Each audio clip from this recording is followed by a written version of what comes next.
Greetings, folks. Well, this was a budget for a general election. Look, I believe the government had no real plan when they introduced this budget, because the people of Kerry aren't going to, be wealthy after this budget. In fact, the opposite's going to happen, because 60% of our tourism industry is down because of, no beds in Kerry. They're all being given to undocumented and documented migrants. There was no reduced rate on the VAT rate for food and beverages.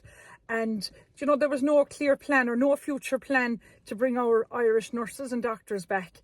And, one thing I'm a firm believer they should do, and it's part of my policies and mandates for the general election, is they should get rid of the universal social care charge, because this was a tax that was brought in about 15 years ago as an emergency tax. But now, like the country, the government are awash with money. So they should be getting rid of this tax completely.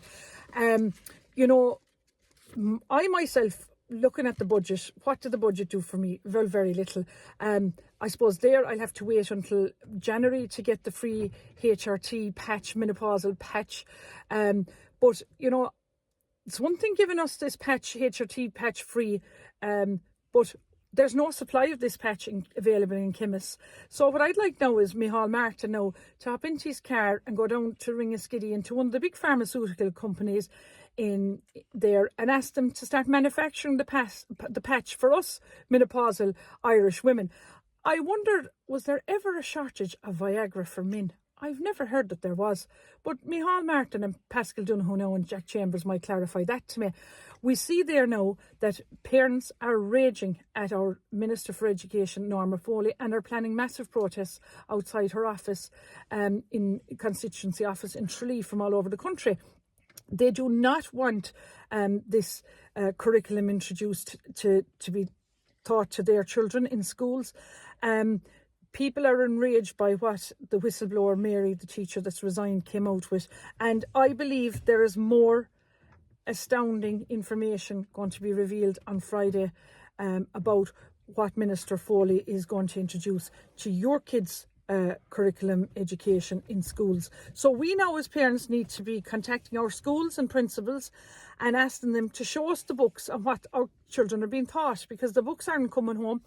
And we're not going to sit back and watch our children's innocence be ruined by this nonsense that Norma Foley is bringing in. And I certainly, as a mother of two beautiful children, will not allow my children to be taught this.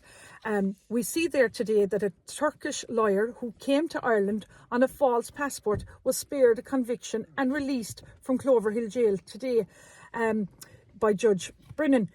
His legal team representing this Turkish lawyer said that he found prison extremely difficult in Ireland due to being a foreign national and the overcrowding, and he was released under the Probation Act. As the judge said, this was extraordinary circumstances, and meanwhile now he can continue on now with his asylum application here in Ireland. What other country in the world could this happen in? If we went over on a false passport to